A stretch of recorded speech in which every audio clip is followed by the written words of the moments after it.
Ada 3 Iya. salam nih.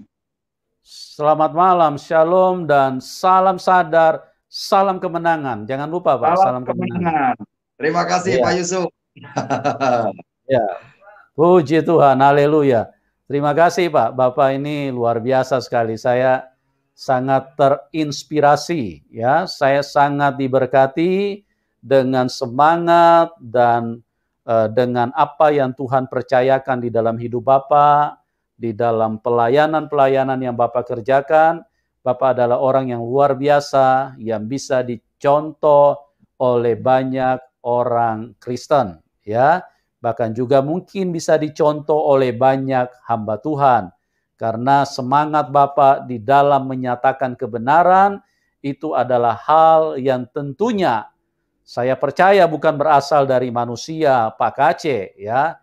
Itu berasal dari Roh Kudus, kuasa Roh Kudus yang membangkitkan semangat roh yang menyala-nyala yang ada di dalam Anda, dan itu sangat memberkati kami semua. Oke, kita sambut dulu narasumber kita yang berikutnya adalah Bapak Lalu Fauzan. Selamat malam Pak Fauzan. Selamat malam. Salam yang diurapi dan diberkati. Ya, shalom. Salam alaikum. Salam sadar, salam dahsyat, salam kemenangan. Haleluya. Amin. Oh, Tuhan Yesus baik. Kedua tokoh ini adalah orang yang luar biasa, orang yang hebat. Mantap. Ya. Mohon maaf di tempat kami hujan malam petir. Hari ini, halo. Hujan kilat tapi tidak mengurangi kesempatan untuk kita membongkar kebenaran. Iya, luar biasa Pak. Ini saya percaya dari tadi malaikat sudah mempersiapkan tari-tarian untuk menyambut kedua orang hebat ini, kedua hamba Tuhan yang diurapi Tuhan secara luar biasa ini. Surga sedang bersuka cita pada malam hari ini karena kebenaran terus disuarakan, disampaikan kepada banyak orang. Oke, terima kasih kepada gigit jari dan tunggang langgang ini.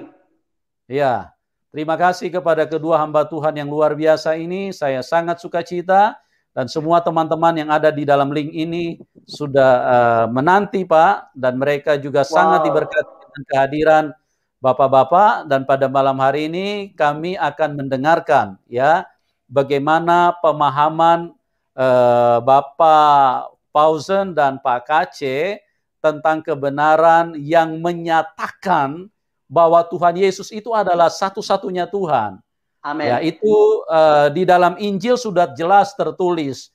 Tetapi ada hal-hal yang perlu Bapak berdua ini bahas supaya bagi banyak orang menjadi lebih jelas bahwa ternyata juga di dalam Al-Quran itu juga ternyata ditulis bahwa Tuhan Yesus itu adalah Tuhan.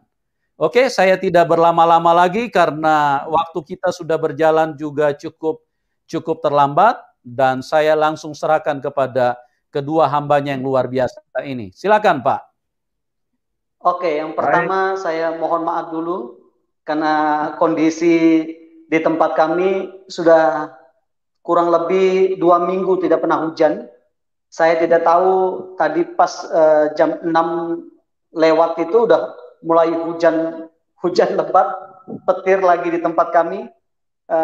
Tapi saya percaya ada maksud dan rencana Tuhan untuk malam hari ini kita bisa mengetahui kebenaran. Dan firman Tuhan berkata, kebenaran yang kamu ketahui pasti memerdekakan kehidupanmu. Wow, luar biasa. Oke, silakan Pak Ustadz. Baik.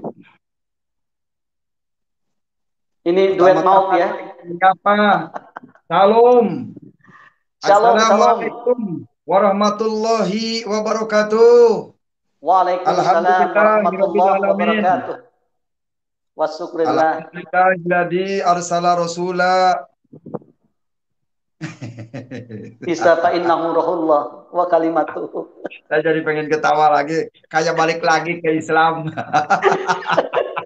Astagfirullahaladzim. Jadi, dulu kalau saya sering berdoa Pak Ustadz waktu saya jadi imam ya. Saya jadi imam. Saya Bismillahirrahmanirrahim. Alhamdulillahirabbil alamin. Hamdan na'iman sakirin. Hamdan ya wa yukafi mazidah. Nah, itu padahal saya enggak nangis. Tapi supaya aura ke belakang itu mereka sampai amin, amin, amin. Betul. Nah, saya bertobat itu. Ketahuan pembohong. Saya bertobat. Saya bertobat dan saya minta ampun sama Tuhan. Hari ini saya tidak mau lakukan itu karena saya sudah menerima dan menikmati kebenaran yang daripada Yesus Kristus. Haleluya. Kanda mohon izin, malam hari ini kita mau sharing. Kebetulan ini menjadi pergumulan secara pribadi buat saya, karena saya dari tahun 2000 sejak saya bertobat menerima Yesus sebagai Tuhan dan Juru Selamat dalam hidup saya tidak konsisten untuk membaca Al-Quran. Kalau dulu sebelum saya bertobat itu wajib setiap tahun itu pasti khatam karena kami tadarus ya. Dan yang saya mau bertanya malam hari ini, apakah Isa dalam Al-Quran itu sama nggak dengan Yesus yang kita percayai dalam Alkitab? Karena saya mempelajari bahwa Nabi Isa itu dia lahir dari seorang perawan yang bernama Maryam. Tanpa menikah, berarti tidak mempunyai suami. Itu dalam Al-Quran. Dalam surat Maryam ayat yang ke-20. Bahkan di sana juga dikatakan Isa lahir di bawah pohon korma. Nah ini dulu waktu saya sekolah, waktu di Aliyah, saya belum pernah diajarkan sama ustadz saya, sama guru-guru saya, untuk membahas tentang Isa Al-Masih. Tetapi ketika saya tahun 2000, saya mengejar orang-orang Kristen sampai di Bali, dan saya masuk penjara di situ saya banyak belajar tentang Isa Al-Masih. Karena pemahaman saudara kita yang Kristen dulu bahwa Isa Al-Masih yang ada dalam Al-Quran sama Isa Al-Masih yang ada dalam Alkitab itu sama. Tetapi ketika saya pelajari, saya gali lagi di dalam Al-Quran dan di dalam Injil, itu sangat beda sekali. Bagaimana menurut Bapak Muhammad Kece dengan apa yang disampaikan sama Muhammad kepada umatnya? Terus di sana dikatakan bahwa dari bayi Isa telah melakukan mujizat, yakni dapat berbicara. Maryam 30 sampai 33. Isa diangkat oleh Allah ke surga, berarti tidak disalib. Ya, di dalam An-Nisa ayat 157 sampai 158. Mungkin nanti kita bisa baca ini bersama. Terus Isa hanya seorang nabi saja dalam Maryam ayat 30. Di sana juga dikatakan Isa bukan seorang juru selamat dalam Az-Zukhruf ayat 59.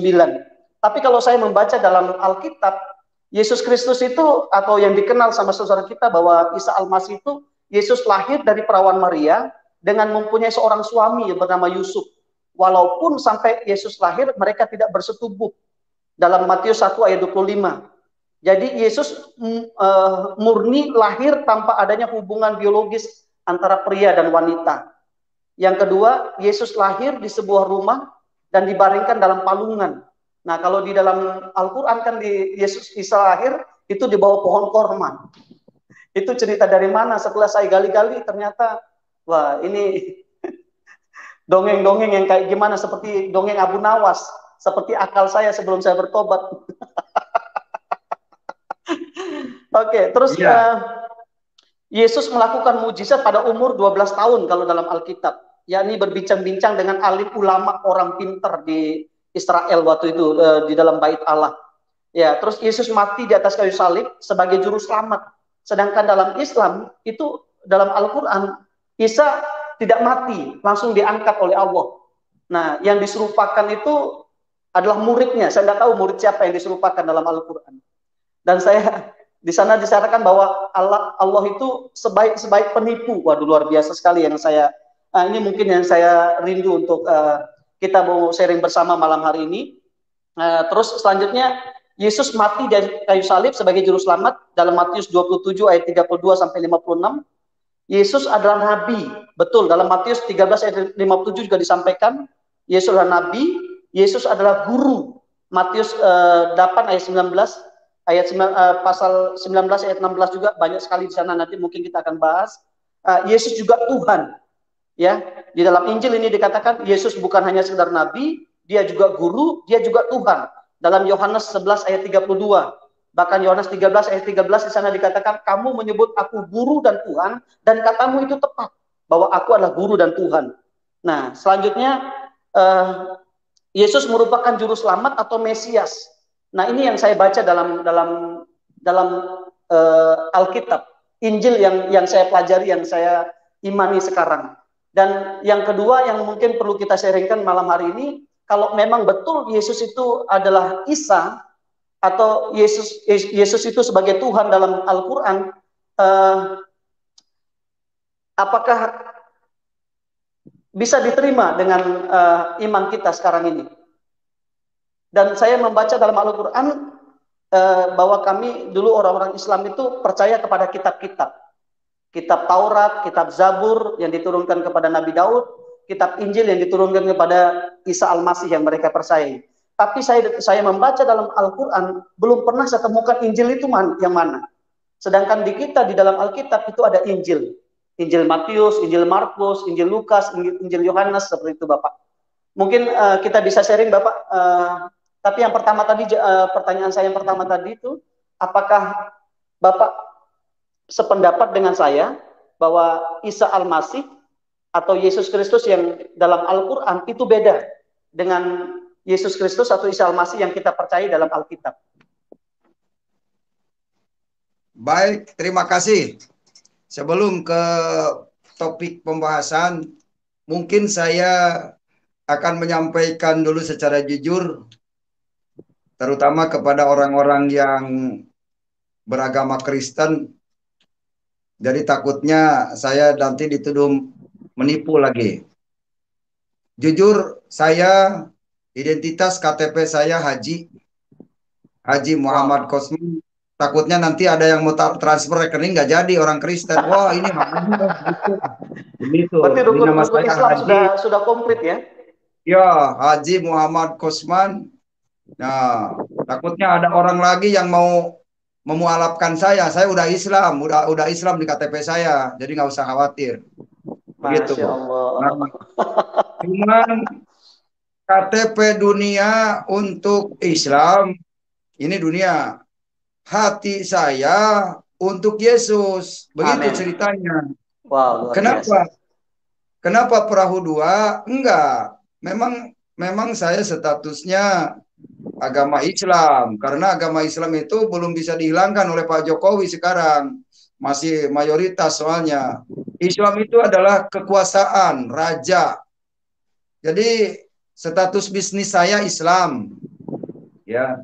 Karena Islam itu adalah organisasi. Jadi kalau ada donatur dari agama apapun, nggak usah takut. Saya ini memang milik Kristus, makanya saya selalu mengabarkan Kristus. Memang KTP belum bisa berubah. Saya 4 kali mau berubah, halangannya banyak. Ada mati lampu lah, ada pejabatnya tidak ada. Ada aja setiap 5 daerah saya mau ganti KTP tidak jadi. Ternyata Tuhan punya rencana. Mau mengabarkan Injil sedahsyat ini. Jadi Tuhan tahu apa yang akan saya alami. Ternyata saya gara-gara menyampaikan kitab kuning kan saya dilaporkan ke Polda. Gara-gara pakai ayat Quran saya dilaporkan ke Polda.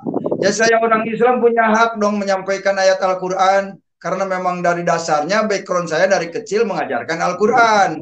Itu. Betul, sepakat. Mengajarkan fikih. Nah, saya menyampaikan kepada orang lain bahwa kitab ajaran Islam itu kitab kuning, kitab fikih. Nah, saya juga dulu dari kecil belajar di situ. Maka sekarang saya kasih tahu ke publik supaya jangan merasa paling benar mengikuti kitab kuning, itu tujuannya. Nah, makanya ini perlu dijelaskan dulu, takutnya ada yang mau transfer ragu-ragu, oh Pak Haji ternipu katanya Pak Haji, kan begitu. Banyak haji yang pakai sorban itu menipu, seperti yang dilakukan oleh Kangjeng Dimas itu dulu ya, sampai di penjara. Banyak itu ngaku haji dan sebagainya, pada nipu, bikin penggandaan uang. Nah itu saya jangan disamakan dengan itu. Jangan disamakan dengan itu, ya. Jadi orang Kristen jangan merasa terbohongi. Hati saya murni milik Kristus. Amin. Cuman Yes. KTP saya milik Islam, mayoritas NU. Wow. Ini Mayoritas Banser NU berarti ya? saya. Banser nih. Ya, iya. Jadi kalau NU mau mengajak saya lagi punya mimbar, dinaikin lagi kayak menggantikan Yaya Waloni, saya siap untuk menyampaikan kebenaran. Begitu. Wow, sepakat. Kalau Gus Yakut ngundang saya, udah Pak Kace mimpin Islam lagi kepada Yesus Kristus di gereja, di masjid, gantikan Yahya Waloni, saya siap. Nothing impossible for Christ. Oke, itulah yang ingin saya sampaikan dengan jujur saya kepada publik. Saya tidak menipu orang, cuma memang status identitas saya masih Islam. Jadi hukum tidak bisa melaporkan saya tentang penistaan Al-Quran. Kalau Ahok memang Kristen, wajar Ahok dilaporkan. Kalau Muhammad Kace Islam, tidak wajar dilaporkan. Karena kalau Muhammad Kace dilaporkan, nanti Pak Hakim saya tunjukin Al-Qurannya. Biar Pak Hakim juga saya injili. Begitu kalau saya di penjara. Saya tidak takut. Saya tidak takut mati. Kenapa? Karena dulu saya tidak ada, menjadi ada, tua. Sekarang sudah tua. Sebentar lagi juga saya dapat mobil, bukan maut. Dapat mobil. Haleluya. Saya sudah tua, saya tidak takut mati. Saya sebentar lagi juga ada rumah dan tanah, kan begitu. Amin, amin. Nah, kembali ke sekarang baru ke topik nih. Setelah saya menjelaskan, itu pembukaan ya. Tadi pertanyaannya, apa Isa di Al-Quran dengan Yesus beda? Kalau Yesus lahir di kandang domba, kalau Isa Al-Masih lahir di kebun kurma. Jelas di beda. Bawah pohon kurma. Di bawah pohon kurma, iya. Dan ketika melahirkan, Maryam itu menggoyang pohon korma. Bagaimana mungkin orang sekecil itu, pohon korma sebesar itu bisa digoyang? Logikanya terus di bawahnya ada sungai lagi. Di bawahnya ada sungai lagi. Aduh, nah itulah. Ini kita harus menyadarkan bangsa Indonesia ini jangan terlena dengan pembohongan itu. Karena bohong cerita itu, dongeng gitu. Ya, tapi saya katakan, biarkan Isa di Al-Quran itu sama dengan Yesus. Kenapa sama? Yesus di kandang domba lahir, Isa di kebun korma, karena kandang dombanya ada di kebun korma itu. Korma siapa? Ya? Alam Syawab. Allahu Alam. Iya. Nanti jadi mungkin kita bisa sharing lebih lagi ya. Intinya begini, saya menjelaskan tentang Isa Al-Masih. Ya, Isa Al-Masih itu dijelaskan di dalam surat 21 Al-Anbiya. Ini asal usulnya ya, asbabun nuzulnya ya. Isa Al-Masih dijelaskan di dalam surat Al-Anbiya ayat 91 yang dikatakan begini, walati ahsanat farjaha panafahna fiha min ruhina wa ja'alnaha wa abnaha ayatan lil alamin. Yang artinya, ingatlah kisah Maryam yang telah memelihara kehormatannya, lalu kami tiupkan ke dalam rahimnya ruh dari kami, kata Allah. Betul. Dan dia dijadikan anak, tanda kekuasaan Allah yang besar bagi semesta alam. Isa Al-Masih itu adalah ruh dari Allah yang dikirim melalui rahim Maryam, maka menjadilah wujud manusia. Menjelma menjadi manusia sempurna, manusia yang suci. Jadi Isa Al-Masih itu adalah ruh Allah, kalimat Allah. Dijelaskan oleh Al-Imran ayat 45, dia kalimatullah yang datang dari Allah. Namanya Isa Al-Masih putra Maryam, terkemuka di dunia dan di akhirat. Dan termasuk orang yang didekatkan kepada Allah. Jadi kalau saudara ingin dekat dengan Allah, ikuti Isa. Ikuti Yesus. Wow. Karena Yesus terkemuka dunia dan akhirat. Bukan Muhammad. Muhammad bin Abdullah tidak tertulis di Al-Quran. Muhammad bin Abdullah tidak bisa menyelamatkan umatnya. Jangankan umatnya, anaknya sendiri, Fatimah, tidak bisa ia selamatkan. Sehingga ada hadis yang berkata, wahai Fatimah anakku, banyak-banyaklah berbuat baik karena aku tidak bisa menyelamatkan kamu. Oh, ya. Bagaimana mungkin umat Islam mau diselamatkan oleh Muhammad? Anaknya sendiri tidak bisa ia selamatkan. Oleh karena itu Muhammad Kaca tahu ikut Islam tidak akan selamat, maka tinggalkan itu. Lebih baik ikut Yesus, ada kepastian. Saudara mau selamat, ikut Yesus segera. Karena itu tertulis di Al-Quran. Ikut Isa Al-Masih, inilah jalan yang lurus. Ikut Isa Al-Masih adalah jalan yang lurus.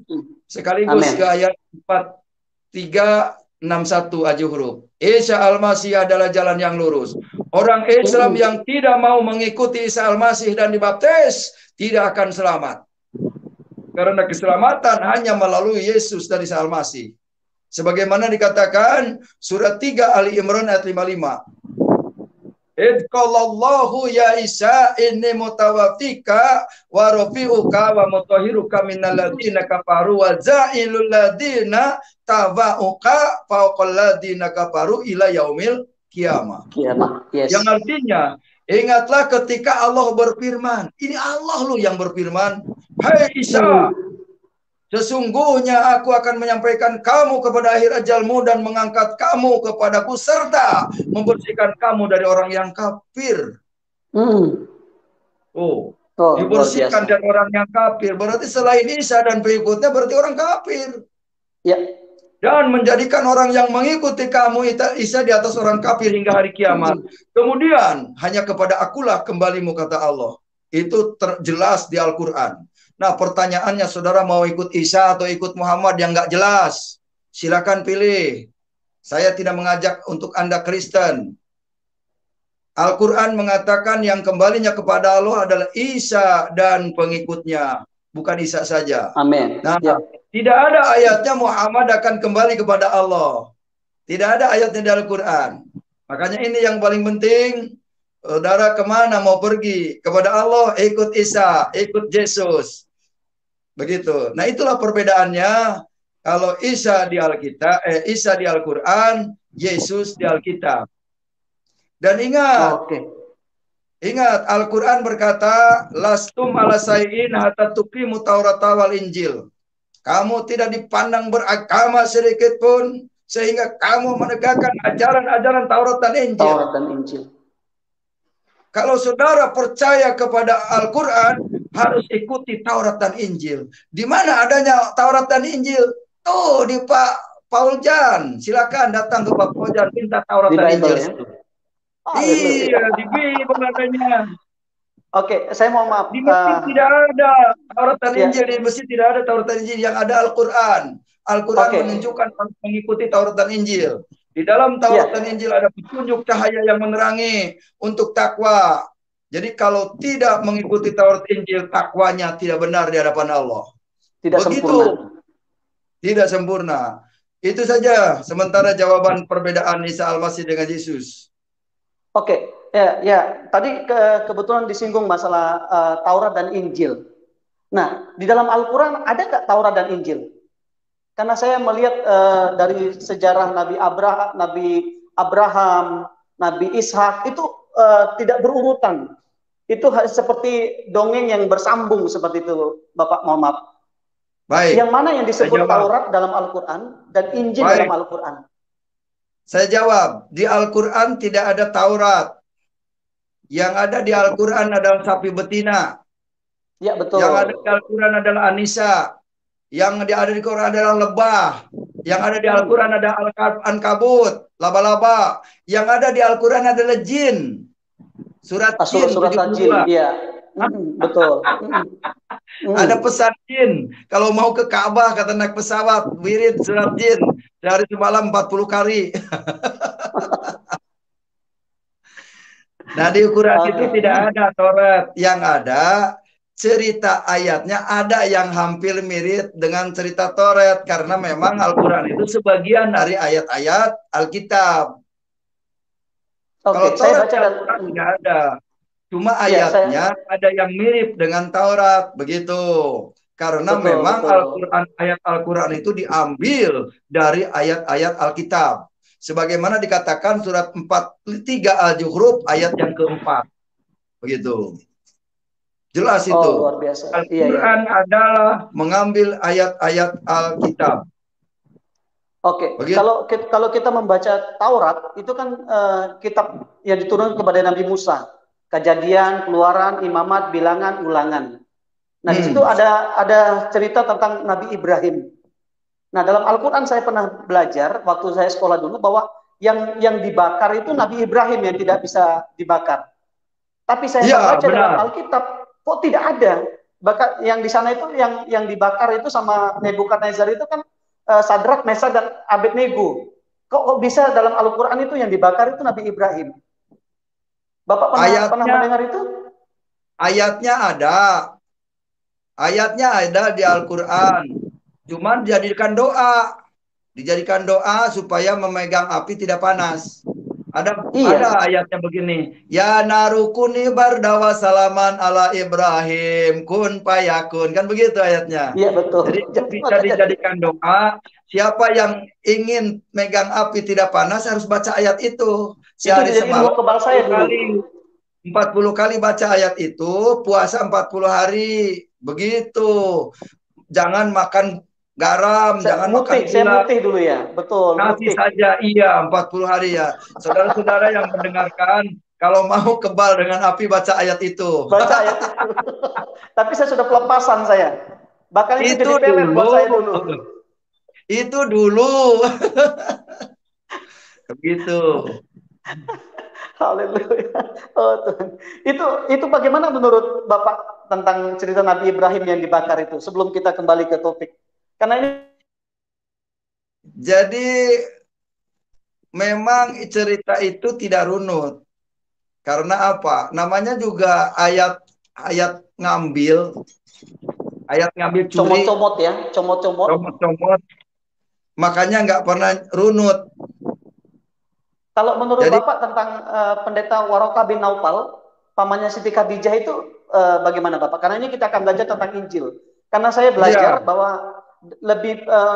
Muhammad itu lebih banyak mendapatkan cerita atau pemahaman tentang kitab baik itu Taurat maupun Injil itu dari Warokah bin Naufal, seorang pendeta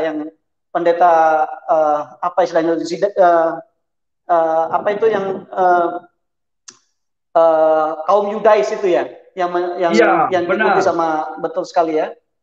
Iya, benar. Itulah sebabnya ada ayat yang mengatakan di surat 10 Yunus ayat 94. Iya, Wahai Muhammad, kalau kamu meragukan apa yang kami turunkan kepadamu, tanyakanlah kepada ahli ahli kitab kitab. yang membaca kitab sebelum kamu. Yaitu maksudnya tanyakan ke Warokoh bin Naufal.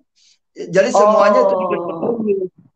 Makanya dapat berarti petunjuk tidak dari 100% Warokoh bin wahyu itu Naufal. diterima dari malaikat Jibril. Dari Jibril, ya. Jibril itu Tidak baik 100%. orangnya. Ya, tapi Jibril itu suka Oke. suka nyikap di Gua Hiro itu, hati-hati kalau ketemu Jibril di Gua Hiro, disikap tuh. Oke, luar biasa sekali. Ini KTP saya Kristen loh, bahaya loh kalau saya ya. Bahaya itu. Nanti ketemu Jibril bahaya, bisa disikap itu. Oke, mungkin nanti kita akan lebih banyak bahas masalah itu, Bapak. Cuma saya yang tadi yang kedua itu di dalam Alkitab, Injil yang katanya yang sudah dipalsukan itu kan bahwa Maria itu punya suami namanya Yusuf. Sedangkan saya membaca dalam Quran bahwa Maryam itu tidak dicantumkan siapa suaminya. Bahkan yang bikin saya heran, yang bikin saya bertanya-tanya sampai sekarang, apakah Maryam itu sama dengan Maria yang kita percaya dalam Alkitab? Karena di sana Maryam adiknya Harun. Berarti itu kan saudaranya Musa. Kan jauh sekali itu uh, silsilah keturunannya. Bagaimana menurut Bapak? Supaya saya juga bisa plong ya untuk menjelaskan kepada umat yang saya layani di pulau saya. Ya, jadi memang benar ada cerita ayat yang bunyinya seperti itu bahwa Maria melahirkan Isa Al-Masih, katanya saudaranya Harun, anaknya Zakaria. Nah betul Begitu. sekali, itu memang dicatat sekali dalam Al-Quran. Anaknya Imron, Maryam itu anaknya Imron. Entah itu Imron orang Cirebon atau Imron orang Jakarta, saya tidak paham itu. Jangan bikin saya tertawa kayak gini, jadi nggak enak saya. Oh, Tuhan ampuni hambamu sebab dia tahu apa yang dia katakan. Tertawalah bebas sebelum tertawa itu dilarang. Oke, Selama siap, tidak ada sepakat saya. larangan, ayo kita nguyu, ayo kita ketawa. Jangan sampai kita dimarah sama Pak Yusuf ini dengan Oke, bagaimana menurut Bapak dengan apa yang saya tanyakan tadi? Ya, sudah jelas karena Al-Quran ini tidak sinkron ya. Jadi ayatnya comot-comot, sebagian ayat Alkitab, karena memang di topik utamanya juga banyak binatang di Al-Quran itu. Al-Baqarah, sapi betina, betul. lebah. Jadi Nabi yang ke-27 itu Nabi lebah karena mendapat wahyu. Ya, surat 15 ayat 68 di situ dikatakan Allah berfirman kepada lebah, wahai lebah, datangilah di pohon-pohon, di batu-batu, begitu. Jadi saya heran memang, lebah kan tidak bisa bicara, kok bisa terima wahyu? Masih lebih istimewa Nabi lebah daripada Nabi Muhammad. Kenapa? Karena Nabi Muhammad terima wahyu harus melalui Jibril. Sedangkan Nabi lebah langsung dia terima langsung wahyu. Jadi aneh di situ kalau Nabi Muhammad tuh yang didoakan. Tapi memang Nabi Muhammad itu maha tinggi. Allah aja bersolawat kepada Nabi Muhammad. Mendoakan Nabi. Ya ayyuhalladzina amanu sallu taslima. Itu dia. Al-ajab. Allah aja bersolawat kepada Nabi. Jadi derajat Allah dengan Nabi itu lebih tinggi derajat Nabi Muhammad. Begitu. Makanya kalau ada yang melecehkan Nabi, lihat kejadian di Prancis. Itu melecehkan Nabi, dibinasakan. Kalau ada yang melecehkan Nabi, hati-hati. Tapi melecehkan Allah masih mending. Ini melecehkan Nabi, bahaya ini. Kalau yang melecehkan Nabi, makanya kita jangan melecehkan Nabi, beritakanlah kebenaran. Apa yang tertulis di Al-Quran kita ceritakan kepada publik. Kalau tidak ada yang tidak tertulis di Al-Quran, jangan kita sampaikan ke publik karena akan menjadi hoak dan mengada-ngada, jadi dusta. Apa yang tidak ada di Al-Quran, yaitu nama Muhammad bin Abdullah itu tidak ada di Al-Quran. Lebih terhormat Nabi lebah, ada tertulis di Al-Quran nama lebah. Begitu. Iya, dalam Al-Quran juga, kalau kita bandingkan dengan nama Isa Al-Masih sama Muhammad, itu jauh sekali. Saya membaca Isa Al-Masih 75 nama. Iya, nama Muhammad itu hanya ada di dalam surat Muhammad saja kalau tidak salah itu ya. Hanya 25 nama saya baca dalam Al-Quran. Nama Muhammad itu cuma 4 kali disebut. Di satu surat Al-Imran, yang kedua surat Al-Ahzab, surat 33 Al-Ahzab, yang ketiga di surat Al-Fat, surat 48 Al-Fat, yang keempat surat Muhammad. Itu pun satu ayat. Dan itu yang sesuai dengan original tag-nya. Kalau nama Muhammad yang lainnya dalam kurung doang, penafsiran tambahan ya. Penerjemah, ya benar. Penerjemah Al-Quran, itu tafsiran mereka supaya pikiran orang itu kepada Muhammad itu. Padahal sebenarnya Muhammad itu banyak. Imam Syafi'i saja Muhammad bin Idris. Betul.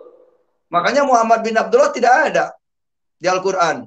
Yang ada salatullah salamullah ala toha Rasulullah. Toha Rasulullah itu bukan Muhammad.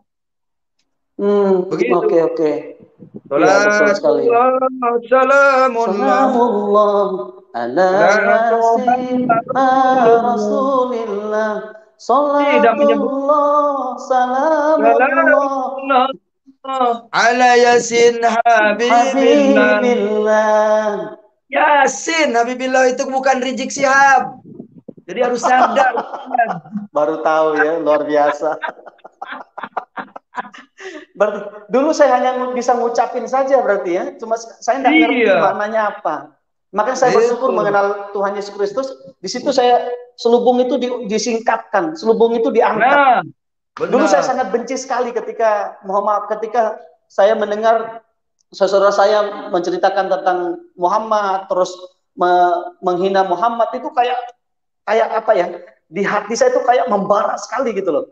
Ini saya harus bela, dan saya harus dulu pernah sampai bertengkar saya sama orang orang Hindu, karena waktu di sekolah dia sempat menghina Muhammad. Dan saya bilang, oh itu nabi saya yang luar biasa, itu tidak ada manusia yang seperti Nabi Muhammad, seperti itu saya bilang. Karena hanya dia yang dapat gelar Al-Amin. Betul ya Bapak ya? Katanya iya, kata hadis, kata dongeng, tapi kata Quran tidak ada Muhammad Al-Amin itu. Betul ya, betul ya. Baru setelah saya membaca Injil, baru saya ngerti malah. Bahkan saya setelah membaca Alkitab, saya baru ngerti Al-Quran itu artinya apa gitu loh. Yang saya baca dulu, yang saya hafal dulu, astaga, ya ternyata di situ Tuhan singkapkan. Makanya saya tidak heran kalau hari ini banyak saudara kita yang Muslim, yang Islam, yang berkata Islam, itu kenapa masih ngekeh gitu loh. Karena selubung itu belum diangkat dari hidup mereka, dari wajah mereka, dari mata mereka. Dan saya kemarin saya nonton di channel saudara kita yang Muslim. Saya waktu pas buka itu ternyata yang dibahas Pak Muhammad KC. Saya dengar situ, apa itu Muhammad KC itu, dia nggak ngerti tentang Al-Quran, dia nggak ngerti tentang Injil, dia nggak ngerti semua. Itu hanya, sedang, oh Tuhan, dia belum tahu nih kalau ketemu sama kita nih, bisa kita telanjangin semua ini. Ya, saya yang selanjutnya Bapak bersyukur kepada mereka karena mereka sudah mempromosikan saya. Ya, karena saya itu sudah tahu Injil yang asli. Kalau mereka tahu Injil itu nama doang. Kalau saya sudah tahu Injil yang asli, sudah tahu Allah yang asli, sudah tahu Tuhan yang asli. Kalau mereka kan nama Allah cuma kata orang Arab. Tuhan mereka itu kata orang Arab. Injil yang asli juga dongeng kata orang Kristen. Tapi kalau saya sudah tahu Injil yang asli, Quran yang asli, dan Allah yang asli. Begitu. Jadi saya tidak mungkin dapat dibohongin lagi oleh orang-orang para pembohong. Begitu. Saya paham Injil asli. Oke, Bapak. Injil asli itu tingginya Injil asli itu sekitar 176 cm itu tingginya. Kok saking banyaknya Injilnya. Gitu. Saking tingginya aja, lebarnya aja sampai semeter lebih begitu. Itu Injil yang asli, lebarnya. Nah, Injil yang asli itu kalau kehujanan nggak luntur, itu Injil yang asli. Kalau kepanasan nggak kering, itu Injil yang asli. Malah kepanasan malah banjir dia, malah basah. Kepanasan. Oh gitu ya? Itu Injil yang asli. Kalau Injil palsu dijemur kering, disiram air, rusak. Nah itu Injil palsu. Injil asli itu dijemur tidak kering, terus disiram tidak rusak. Nah itu Injil asli. Nah itu adanya di saya sekarang. Saya punya Injil. Wah, besar itu ayat-ayatnya tuh. Itu Injil asli itu bukan Muhammad Kece itu? Ya. Kalau Muhammad Kece ini Muhammad Injil asli itu bukan Muhammad Kece. Muhammad kesaksian cerdas, itu Muhammad Kece namanya. Kesaksian cerdas. Bisa menyaksikan Yesus Kristus. Kebenaran. Saya kira Injil yang asli itu ada kita ini, suratan Kristus yang hidup. Ya, makanya saya bilang tadi Muhammad Kece itu Injil yang asli. Iya, kamu adalah suratan Kristus yang hidup, yang dapat dilihat, yang dapat dibaca oleh semua orang. Iya. Jadi kata Pak Lopot, jadi Kece Cornelius, Kece Paulus, dan Kece Yesus. Yesus Kece katanya. Kata Pak Lopot. Yesus Kece, keren. Oke, pertanyaan saya selanjutnya Bapak, yang tadi itu. Ini kan Injil, kita bicara tentang Injil. Tadi masalah Taurat, Zabur, dosa kita bicarakan lah, apa yang diturunkan kepada Nabi Daud. Ini sekarang masalah Injil. Isa diangkat Allah naik ke surga, berarti kan tidak disalib. Sedangkan di dalam Al-Quran juga kita baca bahwa berbahagialah waktu aku dilahirkan, waktu aku wafat, waktu aku dibangkitkan, waktu aku naik ke surga, seperti itu. Ini dalam Al-Quran pun saya baca seperti itu, Bapak. Ya. Di sini dikatakan bahwa Isa itu enggak mati, enggak melewati salib. Itu langsung diangkat. Nah, bagaimana menurut Bapak, apa yang Bapak bisa jelaskan dari ayat ini? Ya, kalau orang sudah tahu ayat itu seperti itu, kita bandingkan surat 19 Maryam ayat 33, Isa itu Betul. lahir, mati, dan dibangkitkan hidup kembali.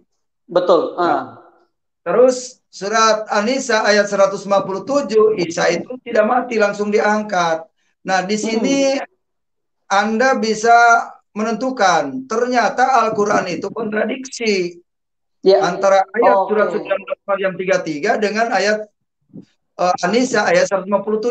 Nah, di situ akan sadar kita. Kalau orang sadar pasti tahu, oh ternyata Al-Quran itu kontradiksi. Ketika Bertentangan ya ayat dengan Allah ayat yang satu dengan ayat yang lain ya, surat yang lain ya. Iya, berarti itu kontradiksi. Ya saya bersyukur kalau Anda sudah bisa menemukan bahwa ayat Quran itu kontradiksi sebenarnya. Tidak sejalan. Oke. Berarti itu Injil Begitu. palsu. Itu bukan Injil tapi Al-Quran. Al-Quran surat 19 Maryam ayat 71 dan surat 4 An-Nisa ayat 159, 57. Di situ kan berbeda. Jadi tidak ada sinkronisasi. Sementara di Al-Quran tidak ada perikopnya. Bagaimana kita menafsirkannya kemana? Begitu. Itulah sebabnya umat Islam lebih memilih hadis kitab karangan karena hadis itu ada asbabun nuzulnya dan ada perawinya. Jadi lebih percaya kepada perawi. Mau bohong mau kagak yang penting apa kata perawi. Begitu. Karena untuk menjelaskan Al-Quran mereka itu bingung. Ternyata kontradiksi ayatnya. Begitu. Oke. Ya, saya ngerti. Berarti itu yang saya tadi tanyakan ke Bapak bahwa Injil yang mereka katakan asli itu yang seperti apa sih? Apakah, makanya tadi saya bilang apakah itu yang disebut Injil tentang cerita Nabi Isa lahir dari perawan Maryam, terus sejak kecil sudah bisa bermujizat, menciptakan burung dari tanah liat, terus dihembusin napas langsung bisa terbang, ya membangkitkan orang mati, terus mentahirkan orang kusta, itu seperti itu kan sama semua sih saya lihat dalam Injil yang saya punya sekarang, yang saya pegang sekarang. Nah, itu Injil yang asli. Itu Injil yang asli itu yang bercerita seperti itu. Berarti yang Isa fa innahu rahullah wa kalimatuhu itu Injil yang asli. Nah, itu Injil yang asli itu. Makanya sudah saya gambarkan tadi, Injil yang asli kalau disiram nggak hancur, dijemur nggak kering. Nah, itu Injil yang asli. Namanya Yasin. Di Al-Quran surat 36, Yasin namanya. Yasin itu cuma iya dan sin, jadi Yesus disingkatnya. Yang sering saya baca setiap malam Jumat, Yasin wal Qur'anil Hakim, innaka laminal mursalin ala siratil mustaqim tanzilal azizur rahim, gitu ya. Nah, itu.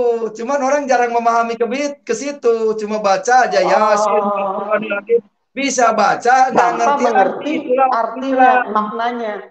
Kebanyakan begitu, berikut kitabnya juga begitu.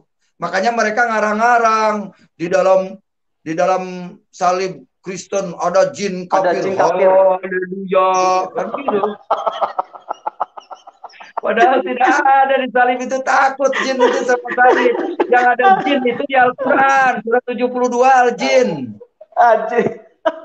Astagfirullah. Aduh, di masjid yang ada jin yang banyak jin itu, hati-hati. Kebanyakan jin itu dari Yaman, hati-hati, dari Yaman katanya. Ada ustadz yang mengatakan Rasulullah ketika mau sembahyang datanglah sekelompok jin dari Yaman katanya. Itu ada videonya. Jin dari Yaman. Jadi jin dari Yaman datang ke Mekah, diislamkan oleh Nabi Muhammad. Begitu, maka Muhammad ada jin Islam, ada jin kafir ya. Sebagaimana dikatakan surat 72 Al-Jin ayat 19 bahwa Nabi Muhammad dikerubuti jin-jin dari Yaman. Berarti qul a'udzu birabbin nas, malikin nas, ilahin nas, min syarril waswasil khannas. Itu larinya ke siapa? Siapa yang disebut raja jin?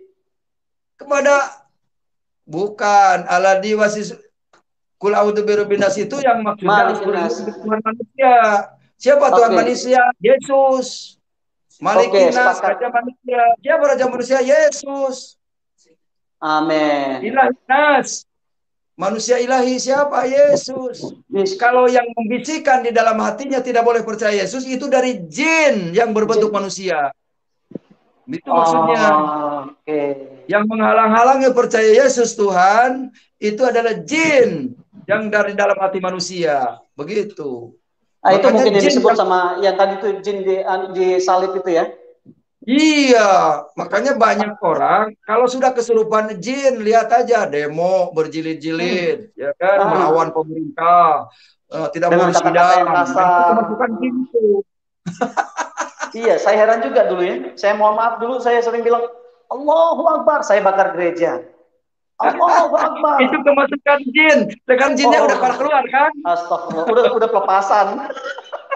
Makanya tidak ada dengan kekerasan sekarang, hanya dengan kasih. Iya. Kalau Karena Allah jinnya itu sudah kasih. keluar, pasti jadi soleh, jadi anak soleh, jadi ahli sorga. Karena jin itu tidak mau tempatnya sorga, dia maunya di neraka. Makanya membawa jiwa sebanyak mungkin ke neraka. Karena Wow, jin harus itu hati-hati tempatnya di berarti kita ini. neraka. Karena jin dan manusia yang pengikutnya tempatnya di neraka. Sebagaimana dikatakan Quran, surat 7 Al-A'raf ayat Al-Araf. 179. Bahwa jin dan manusia akan memenuhi neraka jahanam. Makanya jangan jadi pengikut jin sekarang, udah berhenti, stop. Kabarin Udah saudara-saudara pelepasan, tetangga, harus pelepasan. jangan jadi pengikut jin. Bertobatlah, sebab kerajaan Allah sudah Bertobatlah. dekat. Haleluya. Puji Tuhan.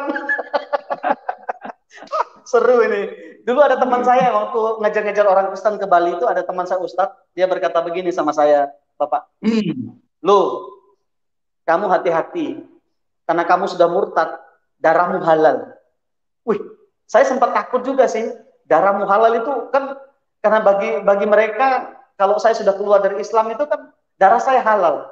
Kepala saya ini, kalau bisa membunuh saya itu 72 bidadari yang mereka dapatkan. Kalau membunuh orang kafir itu sama seperti membunuh 40 orang Yahudi kalau tidak salah, betul Bapak ya. Pernah Bapak baca di dalam Al-Quran seperti itu ya. Dan itu yang membuat saya agak sedikit merasa terintimidasi Bapak. Tapi saya terus bagikan kasih kepada dia, saya ceritakan tentang betapa baiknya Tuhan dalam hidup saya kepada dia, dan saya dulu dia sangat anti sekali bahwa dia tidak percaya kepada bahwa Isa itu adalah firman Allah dan roh Allah. Tapi ketika saya bagikan kasih Kristus, terus saya ketika dia mengata-ngatai saya macam-macam, saya tetap bagikan kasih bahwa Allah yang saya punya sekarang itu adalah Allah itu kasih gitu loh. Dan saya bersyukur tahun 2016-2017 dia langsung berkata Isa fa innahu rahullah wa kalimatuh. Dia percaya Amin. bahwa Isa itu sesungguhnya roh Allah dan firman-Nya. Dan itu yang membuat saya bersyukur sampai hari ini, dan saya percaya ketika kita dulu saya mohon maaf, saya menyebut nama Tuhan itu dengan semangat, dengan gairah, dengan kemarahan, dengan apa ya, pokoknya, sangat anu sekali. Tapi ketika saya balas dengan kasih, saya tunjukkan bahwa Allah yang saya punya sekarang itu adalah kasih. Ketika kamu ditempelin pipi kiri, kasih pipi kanan. Ketika kamu dicaci maki, ketika kamu dikhianati, dipinah, tetap kamu membalas dengan kasih. Itu yang saya tunjukkan. Dan dia percaya bahwa Isa itu bukan hanya sekedar nabi, tapi dia percaya bahwa Isa itu sesungguhnya rohnya Allah dan kalimatnya dan firmannya. Nah itu yang jadi pengalaman yang luar biasa buat saya Bapak. Oke. Dulu kalau masih menghalalkan darah orang lain, berarti kita ini masih kemasukan jin. Jin. Karena ayat yang nyuruh membunuh itu adalah ayat jin. Perintah jin. Betul sekali, betul sekali. Kalau Ya. kau anakmu murtad dari Islam, bunuhlah demi kasihmu anakmu. Bagaimana orang sudah murtad, pasti masuk neraka, mati masuk neraka, tidak ada pertobatan. Itu ayat yang keliru, itu ayat jin, jangan diterima. Makanya kalau mau undang dakwah itu seleksi dulu, jangan sembarangan. Ustadznya kemasukan jin apa tidak gitu. Hati-hati. Ya, dulu yang bikin saya jadi heran itu kalau membunuh orang kafir seperti saya yang pernah murtad itu sama seperti membunuh 40 orang Yahudi. Itu bagaimana menurut Bapak itu? Nah, itulah kena doktrin hadis Arab. Itu doktrin jin itu. Doktrin jin itu yang nyuruh begitu. Makanya tidak akan aman Indonesia kalau menggunakan ilmu itu. Indonesia itu akan berantakan, akan rusak, kacau, saling bunuh-bunuhan kayak di mana di Israel sana, Palestina. Kalau memang sudah dipakai ilmu itu. Makanya ilmu itu jangan ada di Indonesia. Harus dibuang itu ke laut itu. Harus dibuang ke laut Lombok itu, buang itu. Oh, jangan. Gitu. nanti. Oh, agak sedikit lain ini, kita buang ke laut mati aja, jangan buang ke laut Lombok, nanti tambah hidup di sana. Kalau laut mati kan langsung mati dia. Iya. Luar biasa sekali. Oke, ini yang terakhir yang saya mau tanyakan ini. Apakah ketika saya berkata asyhadu an la ilaha illallah wa asyhadu anna muhammadar rasulullah, itu saya sudah Islam, saya sudah menjadi muslim. Dan apa sih arti daripada asyhadu an la ilaha illallah? Apakah tidak ada Tuhan selain Allah atau tidak ada ilah selain Allah? Itu tidak ada ilah selain Allah. Karena di bahasa Arab tidak ada Tuhan. Iya, di Quran itu tidak ada, di Quran itu tidak ada kata Tuhan. Jadi tidak ada ilah selain Allah. Iya, yang ada Tuhan itu cuma di Indonesia, Tuhan Yesus. Oke. Begitu. Dan saya ingat waktu saya belajar di sejarah dulu Bapak, bahwa sebelum Muhammad lahir kan ada banyak ilah yang disembah sama orang Quraisy. Ada 360 berhala yang katanya, mohon maaf ini mungkin karena Bapak sudah pernah ke Mekah, pernah haji. Apakah betul itu 360 itu berhala itu dijadikan satu di Mekah termasuk Hajar Aswad? Oh iya. Pernah Bapak dengar cerita seperti itu? Supaya menjadi satu, bahwa tidak la ilaha illallah, tidak ada ilah selain Allah, tidak ada sesembahan gitu ya. Iya. Kenapa bisa jadi tidak ada? Aku bersaksi bahwa tidak ada Tuhan. Jadi kata untuk meragukan supaya tidak sama dengan kita orang percaya untuk mentuhankan Yesus Kristus itu memiliki Tuhan yang hidup. Iya. Jadi itu penghalang supaya orang tidak mengenal Tuhan. Maka mereka punya dalil laisa kamislihi syai'un. Allah itu tidak bisa dilihat, tidak bisa didengar. Jadi Allahnya nggak ada. Sampai saat ini tidak ada seorang ustadz pun yang bisa menjelaskan tentang Allah. Makanya kenapa kita setiap hari, setiap mau sholat itu kita wujud kidam baqo mukhalafatuhu lil hawadis qiyamuhu. Nah, seperti itu. Dia. Kenapa? Itu kan percaya bahwa Allah itu wujud, ada wujud kidam baqo mukhalafatuhu lil hawadis qiyamuhu binafsi wa daniyat, seperti itu. Itu bisa diucapkan seperti itu, memang lancar, tapi mengertinya kagak. Jadi kasihan umat Islam ini. Banyak yang mengucapkan huruf Arab tidak mengerti. Jangan terlalu keras. Soalnya begini. Wujudullah, sifatullah, wujud Nabi Rasulullah. Di situ tidak disebut Rasulullahnya siapa. Ternyata wujud Nabi Rasulullah itu Isa. Wujudullah, sifatullah, wujud Nabi Rasulullah. Wujudnya Allah dan sifatnya Allah itu adanya pada wujud Nabi Isa Rasulullah. Tapi bukan Muhammad. Wujudnya Isa Al-Masih. Isa Rohullah wa kalimatuhu itu ya. Nah, ini yang pas. Kalau kepada Muhammad luar biasa. Ya. Makanya saudara-saudara kita masih cinta Islam, berpikirlah. Yang mendengar live streaming malam hari ini, silakan berpikir, karena pertobatan hanya ada di dunia, di akhirat sudah tidak bisa tobat lagi. Kalau sudah masuk neraka, dikunci pintu neraka, dibaut lagi, nggak bisa keluar. Makanya kalau mau bertobat sekarang, ikut Yesus. Gitu. Amin. Oke, luar biasa sekali. Saya sangat diberkati sekali malam hari ini. Silakan kembalikan ke admin. Ya, mungkin kita akan sharing bersama ya supaya lebih enak. Iya, oke. Karena nanti sambil kita bahas juga tentang bahwa Isa Al-Masih dalam Al-Quran itu seperti apa sih gitu loh. Tapi sepakat yang tadi itu bahwa Isa Al-Masih dalam Al-Quran dan Isa Al-Masih dalam Alkitab itu berbeda ya, sepakat ya? Iya, benar. Oke, siap.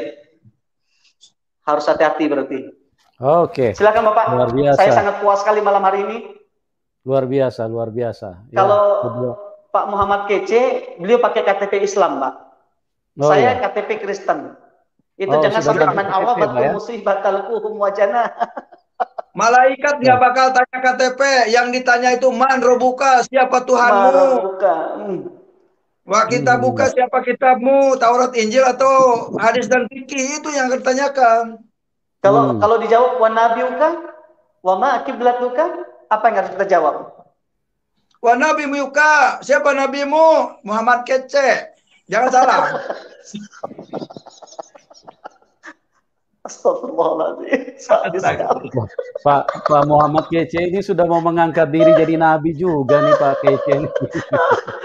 Jangan sampai dibilang sesat nanti. Iya. Tapi Kece itu tadi bagus. Apa itu Kece tadi itu bagus sekali itu. Kece itu apa tadi Kece itu? Kesaksian cerdas. Kece itu kesaksian cerdas. Tadi sudah sampaikan. Nah, itu dia. Kebenaran cerdas. Kebenaran cerdas, keren. Ya, Oke. Kita mau sharing Bapak. Saya rindu nih untuk sharing nih bersama nih, biar lebih enak. Tapi nanti giliran saya untuk Pak Kece, ngomong-ngomong saya pernah digigit lebah Pak. 3 hari bengkak nggak turun-turun saya punya ini. Saya punya leher. Itu digigit Nabi itu. Terima wahyu. Nabi lebah, Nabi ke-27. Berarti kalau di dalam hampir jatuh Pak Bagus. Yang di Biliam itu Biliam ya, Nabi Biliam itu loh. Nabi yang mau mengutuk orang Israel tapi tidak bisa itu kan Tuhan berbicara kepada keledai. Benar. Itu berarti lebih mulia keledai dong daripada yang harus lewat perantara. Iya. Oke. Gimana? Luar biasa. Oke. Luar biasa ini hamba-hambanya ini saya sangat kita sharing lebih enak ya. Diberkati, sangat terpesona ya. Melihat saya sangat diberkati sekali malam hari ini. Hikmat yang diberikan oleh Tuhan. Orang kalau sudah berjumpa Tuhan Yesus, luar biasa. Pikirannya menjadi cerdas, pikirannya menjadi terang begitu luar biasa. Amin. Sehingga banyak hal yang menjadi terbuka, yang dulunya mungkin tidak dilihat. Karena Yohanes 1 ayat 4 berkata bahwa Tuhan Yesus itu adalah terang, dan terang itu adalah hidup manusia. Ya, setuju, sepakat. Siapa ada di dalam Tuhan Yesus pasti dia memiliki terang. Jadi yang tidak terlihat selama ini, yang gelap-gelap selama ini itu terbuka semua, menjadi terlihat semua. Itu luar biasa orang yang ada di dalam Tuhan Yesus Kristus ya. Makanya kita bersyukur Tuhan Yesus datang untuk memindahkan kita dari gelap kepada terang ya. Saya yakin dulu waktu Pak KC sama Pak Lalu sebelum berjumpa Tuhan Yesus itu tidak dilihat yang begitu-begitu Pak. Aduh, karena masih ada selubung itu. Seperti firman Tuhan katakan, kalau selubung itu sudah diangkat dari hidup kita, kita akan mengetahui kebenaran, dan kebenaran itu akan memerdekakan hidup kita. Betul. Makanya sekarang kita tidak akan, kalau kita masih mengizinkan selubung itu masih menutupi mata kita, udah tidak akan bisa kita mengenal Allah yang benar dalam hidup kita. Betul. Kita akan cari pembenaran, bukan cari kebenaran. Kita akan terus berusaha untuk membenarkan pendapat kita, pemahaman kita, tanpa kita mau di drive sama kebenaran firman Tuhan yang kita baca dalam Alkitab.